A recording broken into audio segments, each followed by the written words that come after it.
Olá pessoal do Fazer Questão, esse aqui vai ser um vídeo bem simples para responder a questão que o João propôs, uma questão excelente. Se você quiser ver a questão, o link está aqui embaixo na descrição.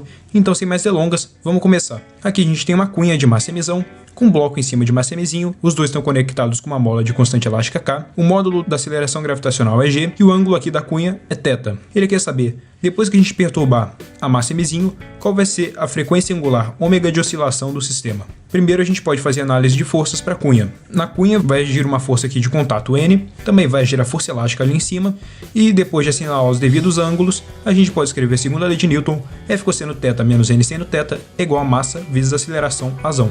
Bom, a gente também pode fazer análise de forças para o bloco de massa emizinho, mas como o bloco está em cima da cunha e a cunha está acelerada, a análise de forças seria um pouco complicada. Então eu vou usar aqui de um artifício bem consolidado na física, analisar esse bloco no referencial não inercial, ou seja, eu vou colocar o observador em cima da cunha, ou seja, o nosso observador vai estar acelerando junto com a cunha, para ele a cunha está em repouso, e assim a gente vai fazer a análise dinâmica desse bloco. Então, o peso vai ter componentes mg seno θ e mg cosseno θ, vai ter a reação daquela força normal e também a força elástica. E como a gente está no referencial não inicial, vai surgir aqui uma força de módulo m razão, só que com sentido oposto à aceleração da cunha. E aí a gente pode escrever segundo a lei de Newton, primeiro no eixo x, ou seja, o eixo horizontal, coincidente aqui com a superfície da cunha, menos F menos m razão cosseno θ mais mg seno θ é igual a m', sendo a linha a aceleração do bloco em relação à cunha. No eixo y, ou seja, direção normal à superfície da cunha, a gente tem que n menos ma seno θ é igual a mg cosseno θ. Por que eu estou dizendo que essa situação é o equilíbrio? Bom, porque o bloco não sai da superfície da cunha, ele sempre se mantém aqui na superfície da cunha, ele nem vai para fora da cunha, nem afunda na cunha. Então a gente pode verificar o equilíbrio. Da primeira equação que a gente escreveu, a gente tira que a normal é igual a kx cosseno θ menos mzão razão sobre seno θ. Substituindo o valor da força normal na segunda equação para o bloco menor, a gente tem que kx cosseno θ menos mzão razão sobre seno θ menos mzinho razão seno θ é igual a mg cosseno θ. Colocando tudo no mesmo denominador seno θ, a gente vai ter que kx cosseno θ menos ma menos mzão razão menos mzinho razão seno quadrado de θ é igual a mg seno θ cosseno θ. Assim, colocando a razão em evidência e reordenando os termos, a gente vai ter que kx cosseno θ menos mg seno θ cosseno θ sobre mzão mais mzinho seno quadrado de θ é igual a razão. Agora, substituindo o valor de razão na primeira equação para o eixo horizontal, a gente tira aqui menos kx menos m cosseno quadrado de θ vezes kx menos mg seno θ sobre mzão mais mzinho seno quadrado de θ mais mg seno θ é igual a mzinho a'. Assim, mzinho a' é igual a menos kx mzão menos kx mzinho seno quadrado de θ menos kx mzinho cosseno quadrado de θ mais mzinho quadrado g cosseno quadrado de θ vezes seno θ mais mzão mzinho g seno θ mais mzinho quadrado g seno ao cubo de θ. Tudo isso dividido por mzão mais mzinho seno quadrado de θ é igual a mzinho a'. Então a gente pode colocar algumas coisas em evidência aqui nessas parcelas que eu assinalei. Então, mzinho a' vai ser menos kx vezes mzão mais mzinho quadrado g seno θ vezes cosseno θ mais seno quadrado de θ mais mzão mzinho g seno θ sobre mzão mais mzinho seno quadrado de θ. Assim, como seno quadrado de θ mais cosseno quadrado de θ é igual a 1, a gente tira aqui mzinho a' é igual a menos kx vezes mzão mais mzinho mais mg seno θ vezes mzão mais mzinho sobre mzão mais mzinho seno quadrado de θ.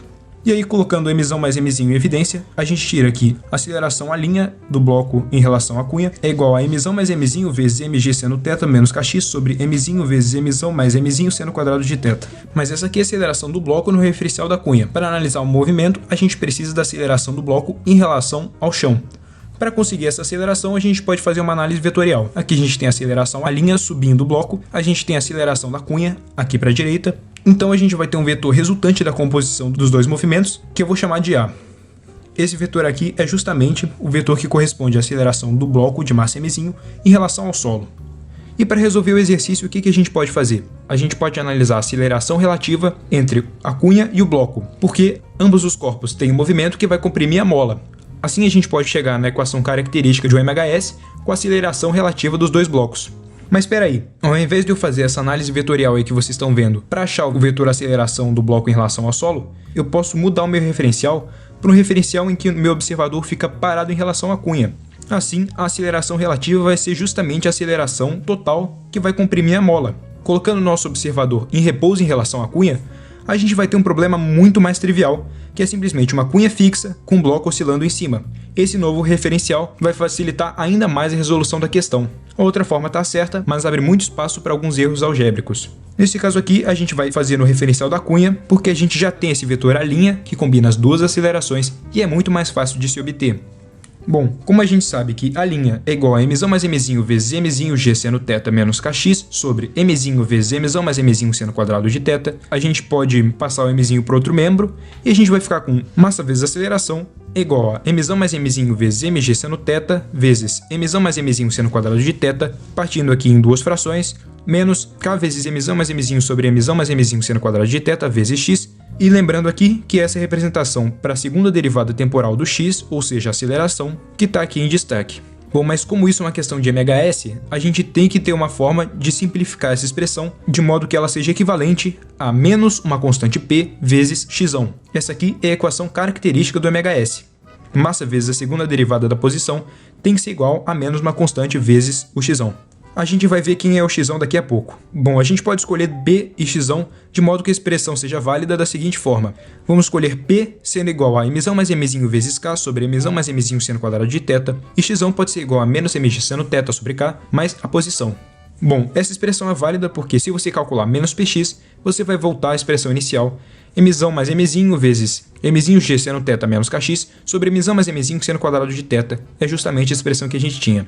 Eu só posso afirmar que esse movimento é realmente um movimento harmônico simples com uma condição: se a segunda derivada temporal do x for igual à segunda derivada temporal do x, as duas acelerações têm que ser mantidas. Bom, de fato, se você fizer a segunda derivada temporal do x, você vai encontrar a segunda derivada temporal de menos mg seno θ sobre k, somada à segunda derivada temporal do x. Bom, como essa parcela aqui não varia com o tempo, a derivada é zero. Então, a gente fica que a segunda derivada temporal do x é simplesmente a segunda derivada temporal do x. Tá certa a resposta, de fato, esse movimento é sim um movimento harmônico simples. Então, da substituição que a gente fez, a gente pode afirmar que m vezes a segunda derivada temporal do x, que a gente já provou ser igual aqui, vai ser igual a menos p vezes x. O x aqui nos remete à deformação em relação à posição de equilíbrio. Então, pegando a equação da frequência angular, que eu posso demonstrar em outro vídeo, ômega é igual a raiz quadrada de p sobre m. P é a nossa constante da equação do MHS e m é simplesmente a massa que oscila. Dessa forma, substituindo os valores que a gente conhece, a gente vai ter que ômega é a raiz de k vezes mzão mais mzinho sobre mzão mais mzinho seno quadrado de θ, tudo isso sobre mzinho.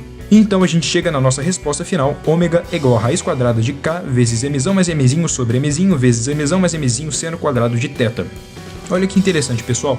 Se a gente fizer a massa da cunha tender ao infinito, ou seja, a gente vai estar tratando uma situação inicial de uma cunha fixa, mzinho tende a zero em comparação a mzão. A gente vai ter que a frequência angular é igual a raiz de k vezes mzão sobre mzinho vezes mzão. A gente pode cancelar esse mzão, então ômega fica sendo igual a raiz de k sobre m, que é a expressão clássica de um movimento harmônico simples para um sistema massa-mola. Então realmente a gente tem uma coerência física aqui no nosso resultado. Além disso, eu vou explicar para vocês qual o significado físico do x. O x aqui se refere a uma posição de equilíbrio que foi deslocada. Qual vai ser a posição de equilíbrio nesse caso? A posição de equilíbrio é uma posição onde não tem aceleração resultante, ou seja, a gente pode afirmar que as forças elástica e mg seno θ são iguais. Dessa forma, a posição deformada x para o equilíbrio vai ser igual a mg seno θ sobre k, que é justamente a parcela que a gente tem aqui. Ou seja, a gente não vai considerar a deformação da mola a partir do comprimento natural. A gente vai considerar a deformação da mola a partir da mola já deformada no equilíbrio do sistema com x igual a mg seno θ sobre k. Então é isso aí, pessoal. Espero ter respondido bem a sua dúvida, João. Esse aqui é o modo mais simples que eu achei para resolver essa questão. Também dava para calcular a amplitude do movimento com energia, depois manipular com a conservação do momento linear na direção x, e assim você ia substituir na equação x igual a cosseno de ômega t e achar a frequência angular. Mas era uma solução muito complexa e necessitava de muito cálculo para resolver, então eu acho que essa solução é mais adequada. Qualquer dúvida, escreva aqui nos comentários. Bons estudos e até o próximo vídeo.